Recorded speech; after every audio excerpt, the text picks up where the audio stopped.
देश भर में कोरोना का कहर जारी। अब घर बैठे कर पाएंगे कोरोना की जांच। आईसीएमआर ने home based Covid testing kit को दी मंजूरी। कोरोना संकट के बीच ब्लैक फंगस का कहर जारी। महाराष्ट्र में 90 लोगों की मौत। राजस्थान ने ब्लैक फंगस को किया महामारी घोषित। पूर्व राज्यपाल और राजस्थान के पूर्व सीएम जगन्नाथ पहाड़िया का निधन। कोरोना रिपोर्ट आई थी पॉजिटिव।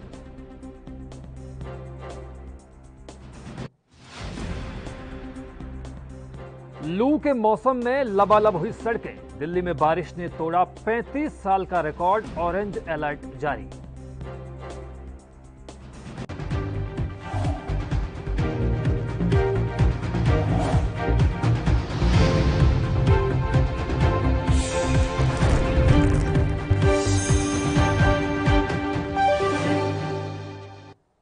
नमस्कार, स्वागत है आपका एनबी न्यूज में। और चलिए करते हैं बुलेटिन का आगाज। दिल्ली के मुख्यमंत्री अरविंद केजरीवाल सिंगापुर स्ट्रेन पर कोहराम मचने के बाद भले ही अपने बयान का अब जो भी मतलब समझाएं, पर वहां के सोशल मीडिया में मुख्यमंत्री केजरीवाल की जमकर आलोचना हो रही है। इसे लेकर सिंगापुर सरकार बेहद गंभीर है और सोशल मीडिया पर अभियान चलाने में जुट गई है। सिंगापुर के स्वास्थ्य मंत्रालय ने कहा है कि भारत को सिंगापुर कोरोना वेरिएंट की झूठी खबर को लेकर office of protection from falsehood and manipulation act के तहत सोशल मीडिया प्लेटफॉर्म्स को सुधार करने के आदेश जारी किए गए। मंत्रालय ने जारी बयान में कहा है कि कोविड-19 का कोई सिंगापुर वेरिएंट नहीं है, ना ही कोई ऐसा वेरिएंट सामने आया है जो बच्चों के लिए बेहद खतरनाक माना जाए। हाल में जो नया स्ट्रेन सामने आया है वो B1.617.2 वेरिएंट भारत से फैला है। इस संबंध में POFMA कार्यालय ने फेसबुक, ट्विटर और SPS मैगजीन प्राइवेट लिमिटेड को सिंगापुर में अपने तमाम उपयोगकर्ताओं के लिए सुधार करने को कहा है। दरअसल केजरीवाल ने कहा था कि सिंगापुर में पाया गया वायरस का नया स्वरूप बच्चों के लिए बेहद खतरनाक है। ये दिल्ली में तीसरी लहर के तौर पर पहुंच सकता है, जिस पर अब सिंगापुर ने कड़ा ऐतराज जताया है।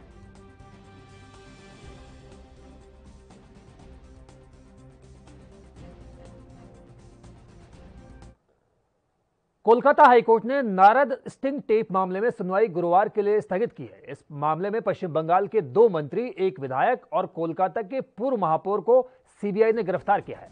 हाईकोर्ट में बुधवार को सुनवाई कैंसिल होने के कारण मंत्री सुब्रत राय, सुब्रत मुखर्जी और फिरहाद हाकिम, तृणमूल कांग्रेस के विधायक मदन मित्रा और कोलकाता के पूर्व महापौर सोवन चटर्जी न्यायिक हिरासत में रहेंगे। इस मामले में सुनवाई स्थानांतरित करने की सीबीआई की याचिका और सोमवार को सीबीआई की एक अदालत द्वारा दिए गए जमानत पर हाईकोर्ट के स्थगन को वापस लेने की चारों नेताओं की याचिका पर मुख्य न्यायाधीश राजेश बिंदल और न्यायमूर्ति अरिजीत बनर्जी की पीठ गुरुवार को सुनवाई करेगी। नारद स्टिंग मामले में सीबीआई द्वारा गिरफ्तार किए गए चारों नेताओं को निचली अदालत ने जमानत दे दी थी, लेकिन हाईकोर्ट ने सोमवार की रात ही इस आदेश पर रोक लगा दी थी।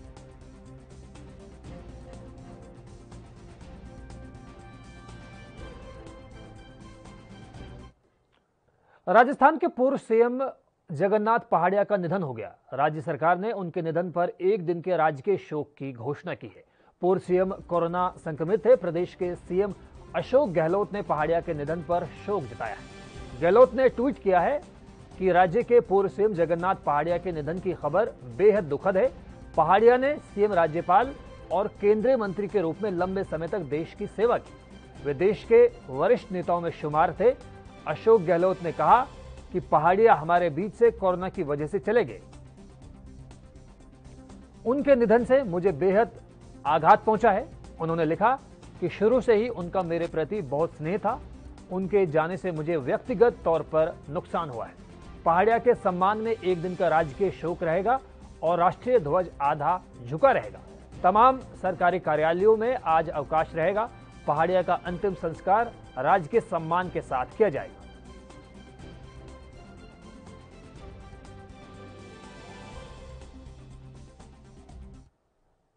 कोरोना महामारी के बीच आप घर पर ही खुद से कोविड-19 टेस्ट कर सकते हैं। आईसीएमआर ने कोविड के लिए होम बेस्ड टेस्टिंग किट को मंजूरी दे दी है। यह एक होम रैपिड एंटीजन टेस्टिंग यानी RAT किट है।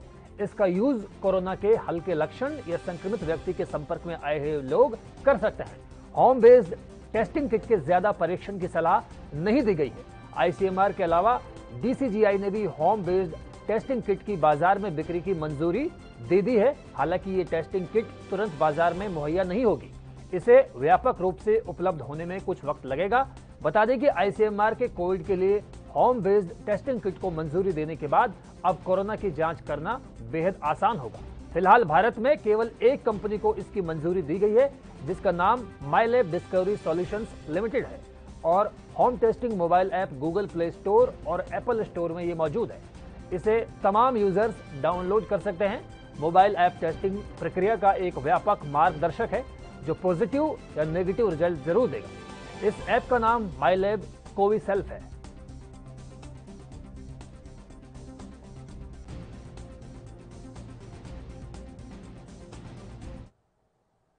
केंद्रीय मंत्री डॉक्टर हर्षवर्धन ने जोर दिया है कि स्वास्थ्य क्षेत्रों में देश को आपस में ज्यादा से ज्यादा सहयोग करने की जरूरत है। उन्होंने कहा कि किसी भी महामारी की तैयारी में इसके प्रभाव का केवल एक अंश खर्च होता है, लेकिन इस निवेश का फल काफी बेहतर होता है। उन्होंने कहा कि महामारी ने हमें बहुत जरूरी सीख दी है और वो ये कि हमें भविष्य को लेकर पहले से तैयार रहने की जरूरत है। ऐसे में कई देशों को आगे आकर स्वास्थ्य क्षेत्र में आपस में सहयोग बढ़ाना होगा। डॉक्टर हर्षवर्धन ने कहा कि कोरोना के खिलाफ लड़ाई में भारत के लिए सबसे बड़ी चुनौती थी फ्रंट लाइन वर्कर्स को ट्रेंड करना और लोगों में अलग अलग माध्यमों के जरिए कोरोना के लिए जागरूक करना। वहीं वैक्सीन की जरूरत पर कहा कि कोरोना के खिलाफ ये बहुत जरूरी रणनीति है, महामारी के प्रभाव को कम करने में अहम भूमिका निभाती है। इसके लिए भारत ने डिजिटल टेक्नोलॉजी का काफी अच्छे ढंग से इस्तेमाल किया और कोविन प्लेटफॉर्म बनाया। भारत ने दूसरे देशों को भी वैक्सीन भेजकर उनसे तालमेल बनाए रखे।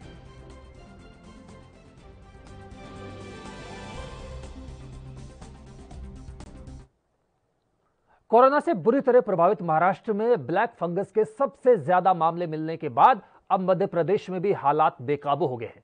राज्य में ब्लैक फंगस के अब तक 573 मामले सामने आए हैं। इलाज में इस्तेमाल होने वाला इंजेक्शन नहीं मिलने से मुश्किल और ज्यादा बढ़ गई है। महाराष्ट्र में ब्लैक फंगस के 2000 से ज्यादा केस अब तक मिल चुके हैं और अब तक 52 लोगों की मौत भी हो चुकी है।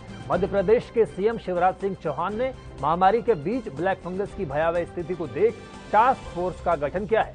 टास्क फोर्स राज्य में ब्लैक फंगस के इलाज की व्यवस्था करने के साथ इलाज में इस्तेमाल होने वाले एम्फोटेरिसिन बी इंजेक्शन की कालाबाजारी रोकने का भी काम करेगी। सरकार जरूरत के मुताबिक सरकारी और प्राइवेट अस्पतालों को इंजेक्शन मुहैया करवाएगी।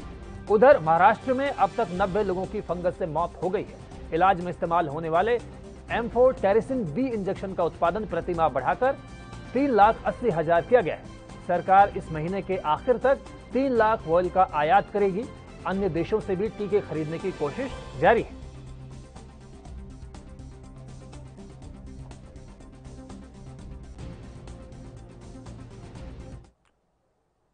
कोरोना मरीजों की संख्या में गिरावट के बावजूद दिल्ली के अस्पतालों में ब्लैक फंगस के मामलों में तेजी के साथ इजाफा हो रहा है। मामला बढ़ने के साथ ही इस संक्रमण के इलाज में इस्तेमाल दवा की कमी हो गई है। अस्पतालों के मुताबिक कोरोना से संक्रमित होने वाले कम से कम 185 मरीजों में दिल्ली के भीतर ब्लैक फंगस की पुष्टि हो चुकी है।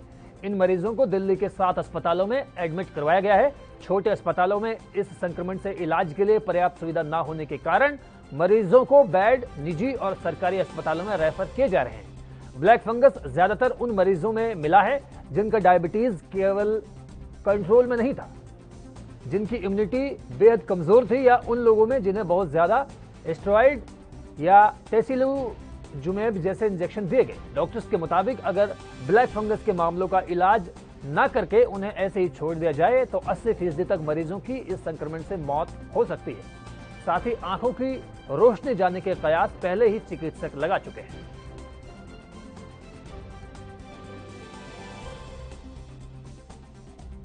तो आप देख सकते हैं कि एक तरफ जहां देश में कोरोना की वजह से कोहराम मचा हुआ है, तो अब गुजरात, महाराष्ट्र और मध्य प्रदेश समेत राजधानी दिल्ली तक ब्लैक फंगस की मार देखी जा रही है।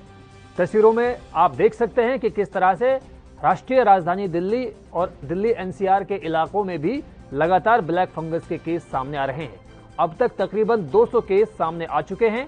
ऐसे में मुख्यमंत्री अरविंद केजरीवाल और स्वास्थ्य महकमे ने यही अपील लोगों से की है कि एक तो कोरोना ने पहले ही देश में कोहराम मचाया हुआ है, हाहाकार मचाया हुआ है, अब ब्लैक फंगस ने भी अपनी जद बढ़ा दी है, लिहाजा हमें सचेत रहने की जरूरत है।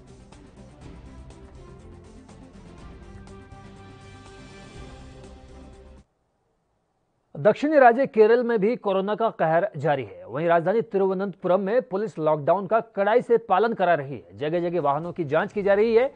4 जिलों तिरुवनंतपुरम, एर्नाकुलम, त्रिशूर और मल्लपुरम में ट्रिपल लॉकडाउन लागू है। इन जिलों में पॉजिटिविटी रेट ज्यादा है।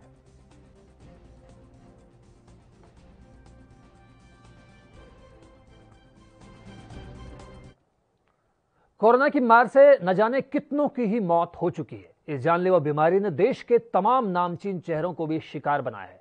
ताजा घटनाक्रम में देश में राष्ट्रीय सुरक्षा गार्ड के पूर्व महानिदेशक रहे जेके दत्त की भी मृत्यु की खबर सामने आई है। वो भी कोरोना संक्रमण से लंबे समय से जूझ रहे थे। साल 2018 में मुंबई में हुए आतंकवादी हमलों के दौरान कमांडोज का नेतृत्व करने वाले राष्ट्रीय सुरक्षा गार्ड के पूर्व महानिदेशक जेके दत्त का कोविड-19 संबंधी जटिलताओं के कारण बुधवार को निधन हो गया। वो 72 साल के थे। उनके परिवार के सदस्यों ने बताया कि सेवानिवृत्त आईपीएस अधिकारी दत्त का ऑक्सीजन का स्तर गिरना शुरू हो गया था, जिसके बाद उन्हें 14 अप्रैल को गुरुग्राम के मेदांता अस्पताल में एडमिट करवाया गया था। आपको बता दें कि दिल का दौरा पड़ने के कारण उनका बुधवार दोपहर 3:30 बजे निधन हो गया।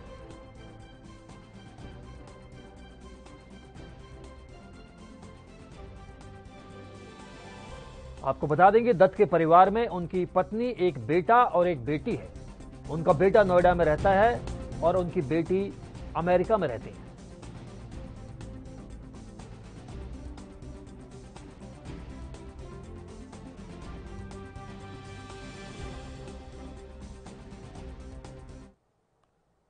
चक्रवाती तूफान ताउते के तांडव के बीच मायानगरी मुंबई से 175 किलोमीटर दूर अरेबियन सागर में ओएनजीसी के जहाज बार्ज P305 डूबने के बाद पेट्रोलियम और प्राकृतिक गैस मंत्रालय ने जांच के आदेश दिए हैं। इसके लिए एक उच्च स्तरीय समिति का गठन भी किया गया है। इस समिति में शिपिंग के महानिदेशक अमिताभ कुमार, हाइड्रोकार्बन के महानिदेशक SCL दास और रक्षा मंत्रालय के संयुक्त सचिव नाजली जाफरी शाहीन भी शामिल हैं। ये समिति 1 महीने के भीतर अपनी रिपोर्ट देगी। नौसेना ने जानकारी दी कि ताउते तूफान के तांडव के बीच मुंबई से 175 किलोमीटर दूर समुद्र में बार्ज P305 पर फंसे 273 लोगों में से 186 को नौसेना के बहादुर जांबाज जवानों ने बचा लिया। 26 लोगों के शव बरामद किए गए हैं, जबकि 81 लोग अब भी लापता हैं, जिन्हें बचाने के लिए राहत और तलाशी अभियान जारी है।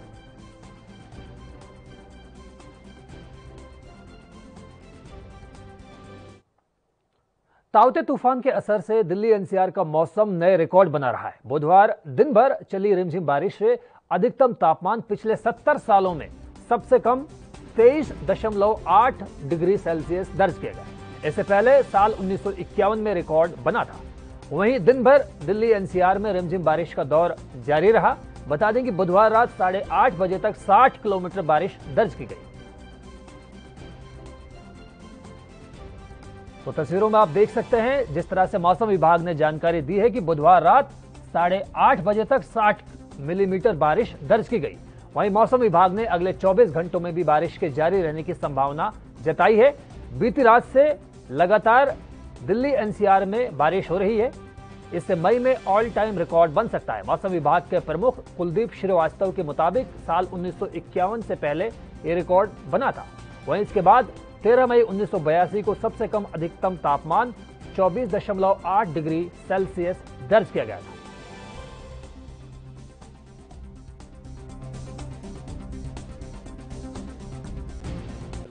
गर्मी में तो खैर फर्क पड़ गया, थोड़ा हल्का मौसम हो गया। बाकी तो धूप निकलने के बाद तो खैर गर्मी हो ही जाएगी। बाकी बरसात की वजह से तो थोड़ा हल्का है। लगातार गर्मी पड़ रही थी, जो दूसरे काम कर रहे हैं मजदूर, उनके लिए प्रॉब्लम हो रही थी। हाँ, बहुत ज़्यादा। घर से अब जिसका रोज का कमाना खाना है वो तो बेचारा परेशान है ही। वो जिसकी नौकरी है वो तो जा रहा है, उसकी तो बंदी भी है, वो तो जाएगा ही ड्यूटी पे अपने, चाहे बरसात आ रही हो या नहीं आ रही हो, वो तो ड्यूटी जाएगा ही जाएगा। की पूरी रात से ही हो रही है। जी ऐसा है, आज 42 साल में मैंने पहली बार ऐसा मौसम देखा कि ये मई का महीना है और 19-20 तारीख होगी, पर पहली बार इस तरह की बारिश और ये मौसम इतना ठंडा मैंने पहली बार देखा है। और दूसरी बात, जो बोलते हैं कि बीमारी, महामारी ने और ये कि ये मौसम ने ये 42 साल का रिकॉर्ड तोड़ दिया। बीमारी ने भी और मौसम, बीमारी तो है ही वैसे, ये तो कभी अब खत्म होने वाला है, पर मौसम ने तो एकदम से करवट बदल दिया। आज 42 साल की बात करें, लगातार बारिश कभी ऐसी देखी हो? नहीं, ऐसे कभी नहीं देखी मैंने। 42 साल में पहली बार देखा रिकॉर्ड तोड़, लगातार बारिश। कितना फर्क पड़ने वाला है मौसम को देख? अभी ये कुछ कह नहीं सकता आगे भी, क्योंकि मौसम अभी साफ नहीं हो रहा है, बूंदाबांदी रुक रुक के चल। बारिश इतनी अच्छी हो रही है अब की बार, अब से कभी भी ऐसी बारिश मैंने तो देखी नहीं जैसे अब की बार हो रही है। मौसम बहुत अच्छा ठंडा हो चुका है, बहुत अच्छा हो रहा है। वैसे रात को भी ठंड अच्छी लग रही थी, मौसम बहुत अच्छा, गर्मी जैसी गर्मी हो रही थी ऐसे मौसम बहुत अच्छा लग रहा है। गर्मी में फर्क पड़ गया? गर्मी में बहुत फर्क पड़ गया, मौसम भी बहुत अच्छा। बहुत सर्दी वाला मौसम बना दिया साहब, बहुत ज़बरदस्त अच्छा मौसम है। मगर कल 11:30-12 बजे से बारिश चल रही है और 2-2:30 बजे के बाद तो कंटिन्यू हो गई है। मैं कनाट प्लेस में ही हूँ। कल से जो है पूरी रात चली है, 5-5:30 बजे जाके बंद हुई है। बहुत अच्छी बारिश हुई है, ऐसी पहली बार देख रहा हूँ मैं भी। मजदूर लोग रोड पे काम कर रहे होते हैं, गर्मी से उन लोगों का बहुत बुरा हाल होता है, उनके लिए कितना फर्क पड़ता है? उनके लिए राहत भरी है, मगर अब तो मजदूरी बिल्कुल ही खत्म होगी। बाजार बंद है, सारे शोरूम बंद है, सिटी बिल्कुल बंद है, चाय पानी की दुकान सब बंद है। यहाँ इस एरिया में कोई कुछ नहीं है, तो मजदूरी तो बिल्कुल ही खत्म हो गई है। बाकी यहाँ से गरीब आदमी के लिए बहुत ठीक है, बहुत ठीक है सर। अच्छा, दिल्ली में आपने देखा होगा समस्या रहती है पानी भर जाने की, हाँ जी, हर जगह पानी सब जगह भरा हुआ है, सभी जगह सब शिविर जाम पड़े हैं, कोई सुविधा नहीं है। एनडीएमसी में सब भ्रष्टाचारी के सिवा और कुछ भी नहीं है कहीं भी। और फिलहाल वक्त एक छोटे से ब्रेक का हुआ है, ब्रेक के उस पार भी जारी है खबरों का सिलसिला।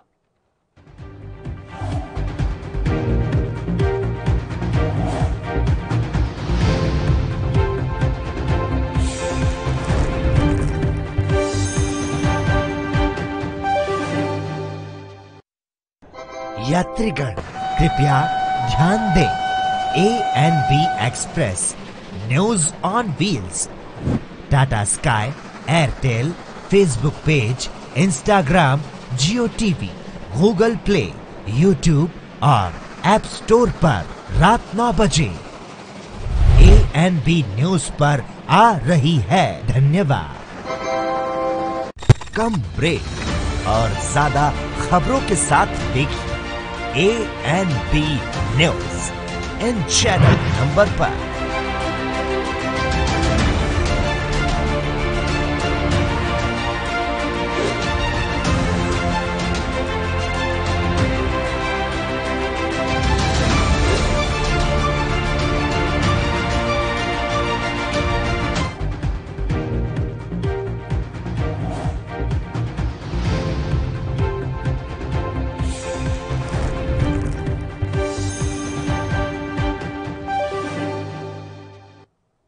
तो ब्रेक के बाद स्वागत है आपका और रुख करेंगे इस वक्त की बड़ी खबर का। ताउते तूफान को लेकर एक बड़ी खबर आपके टीवी स्क्रीन पर मौजूद। ताउते तूफान के बाद यास का भी देश में खतरा बढ़ चुका है। बंगाल, ओडिशा समेत कई राज्यों में बारिश के आसार जताए जा रहे हैं। तो बड़ी खबर आपके टीवी स्क्रीन पर मौजूद। दिल्ली में भी बारिश ने 35 साल का रिकॉर्ड तोड़ डाला है। इससे पहले 1951 में इस तरह का तापमान राजधानी दिल्ली में देखा गया था। मौसम विभाग ने ये तमाम जानकारी देशवासियों के सामने रखी है कि 35 साल का तापमान का जो रिकॉर्ड है राजधानी दिल्ली में वो टूट चुका है।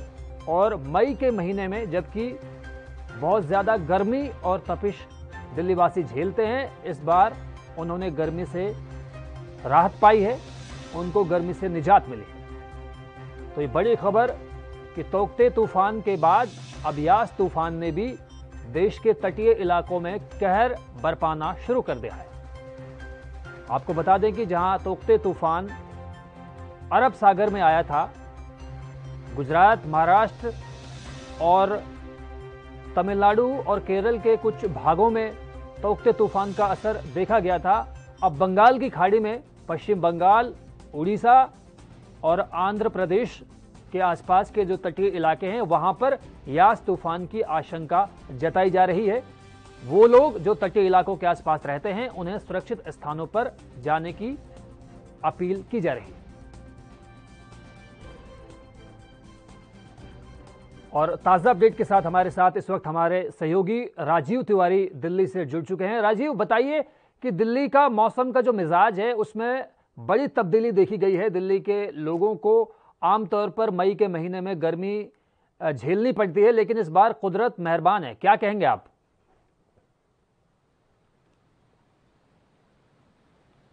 जी राजीव, क्या आप मेरी आवाज सुन पा रहे हैं? लगता है किसी तकनीकी खामी के चलते हमारे सहयोगी राजीव से हमारा संपर्क टूट गया है। जैसे ही हम दोबारा राजीव तिवारी से कनेक्ट होंगे, राजीव तिवारी से जानेंगे कि दिल्ली के हालात फिलहाल क्या हैं। तो हम बता रहे थे आपको कि जिस तरह से अरब सागर के तटीय इलाकों में पहले तोकते तूफान ने कहर बरपाया और उसका तांडव अभी भी जारी है। सैकड़ों लोगों की जान जाने की खबर भी सामने आई है और हजारों लोगों का जो जनजीवन है वो बुरी तरह से प्रभावित हुआ है। अब बंगाल की खाड़ी के आसपास के तटीय जो क्षेत्र हैं उनमें भारतीय राज्य ओडिशा, पश्चिम बंगाल और आंध्र प्रदेश मौजूद हैं। वहां पर यास तूफान ने दस्तक दे दी है और मौसम विभाग के अलावा एसडीआरएफ और एनडीआरएफ की टीम ने ये अपील लोगों से की है जो तटीय इलाकों में रहते हैं वो दूर चले जाएं और किसी भी जान माल की जो हानि है उसकी आशंका को देखते हुए अलर्ट भी जारी किया गया है।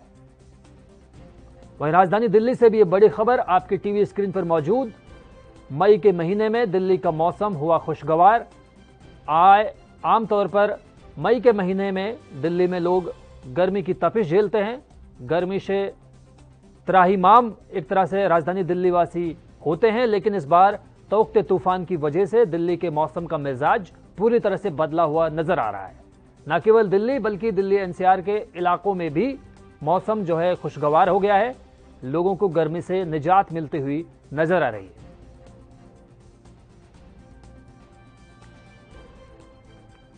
एक बार फिर हमारे सहयोगी राजीव तिवारी दिल्ली से हमारे साथ जुड़ गए हैं। राजीव तिवारी जी, मैं वही सवाल दोबारा आपसे पूछूंगा कि दिल्ली के मौसम के मिजाज के बारे में बताइए कि आज की तारीख में दिल्ली का मौसम कैसा है? देखिए, बिल्कुल बताया जिस तरीके से लगातार कहीं ना कहीं जो मौसम करवट ले रहा है और कहीं ना कहीं दिल्ली के मौसम की बात करें तो दिल्ली के अंदर भी रुक रुक के हल्की हल्की बूंदाबांदी होती नजर आ रही है और लगातार कहीं ना कहीं ये मौसम जो है वो कहीं ना कहीं इसी तरीके से 2-3 दिन की तरफ से बना रहेगा, क्योंकि मौसम विभाग की तरफ से भी कहा गया है लगभग 4 से 5 दिनों के लिए दिल्ली के अंदर मौसम इसी तरीके से रहेगा और रुक रुक के बारिश होती रहेगी। जी, मैं ये जानना चाह रहा था कि जिस तरह से मौसम विभाग ने कहा है कि पिछले 35 साल में पहली बार ऐसा देखा गया है कि जब दिल्ली का तापमान 23 डिग्री से नीचे चला गया है, यानी तापमान में भारी गिरावट मई के महीने में देखी गई है, तो आने वाले दिनों में क्या तापमान में और गिरावट देखी जाने की संभावना जताई जा सकती है? देखिए, बिल्कुल जिस तरीके से बात करें मई के महीने की, तो बिल्कुल मई के महीने के अंदर जिस तरीके से मौसम के अंदर गिरावट आ रही है, यानी कि नमी देखने को मिल रही है, तो साफ जाहिर है कहीं ना कहीं आने वाले दिनों के अंदर भी अगर तूफान की बात करें तो इसी तरीके से अगर वहाँ पे ठंडी हवाएं और तूफान चलता रहा तो यहाँ पर दिल्ली के अंदर भी उसका असर देखने को मिलेगा। और मौसम विभाग की तरफ से भी स्पष्ट कर दिया गया है कि लगभग 4 से 5 दिनों के लिए कहीं ना कहीं दिल्ली का तापमान जो है वो भी नीचे गिरता हुआ नजर आएगा। जी राजीव तिवारी, इस ताज़ा अपडेट के लिए आपका बहुत बहुत शुक्रिया। वहीं यूपी के मुरादाबाद जिले में लगातार हो रही मूसलाधार बारिश से लोगों के जीवन को अस्त व्यस्त होने में देखा जा रहा है। जिले में कल रात से लगातार बारिश हो रही है, जिसकी वजह से जगह जगह जलभराव की स्थिति पैदा हो गई है। सिर्फ इतना ही नहीं, जहां पेड़ गिरने से रास्ते बाधित हो गए हैं, तो वहीं बिजली के खंभे गिरने से बिजली की सप्लाई पूरी तरह से बंद हो गई, जिससे लोगों को अब खासी परेशानियों का सामना करना पड़ रहा है।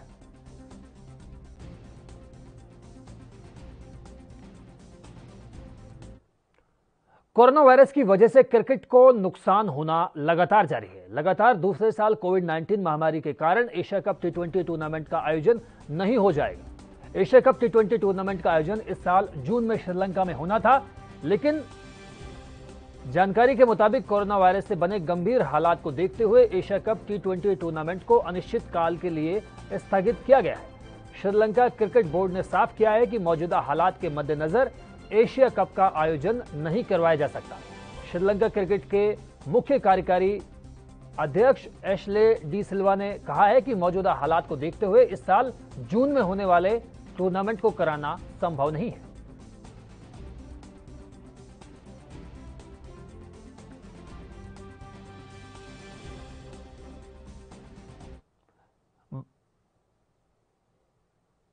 भारतीय क्रिकेट टीम के कप्तान विराट कोहली की दरियादिली सामने आई है। दरअसल उन्होंने भारत की पूर्व महिला क्रिकेटर श्रावंती नायडू की कोविड-19 संक्रमित मां एस.के. सुमन के इलाज के लिए 6,77,000 रुपए दान किए हैं। नायडू की मां फिलहाल एक अस्पताल में एडमिट है और कोविड-19 वायरस से जिंदगी की जंग लड़ रही है।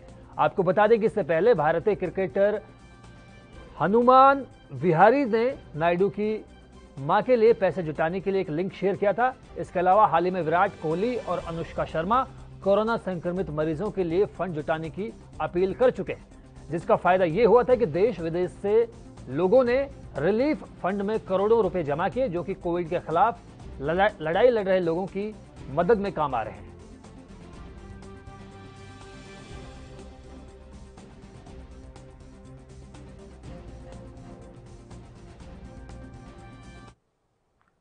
और फिलहाल इस बुलेटिन में इतना ही। देश दुनिया की तमाम अहम और बड़ी खबरों के लिए आप देखते रहिए एएनबी न्यूज। मुझे दीजिए इजाजत। नमस्कार।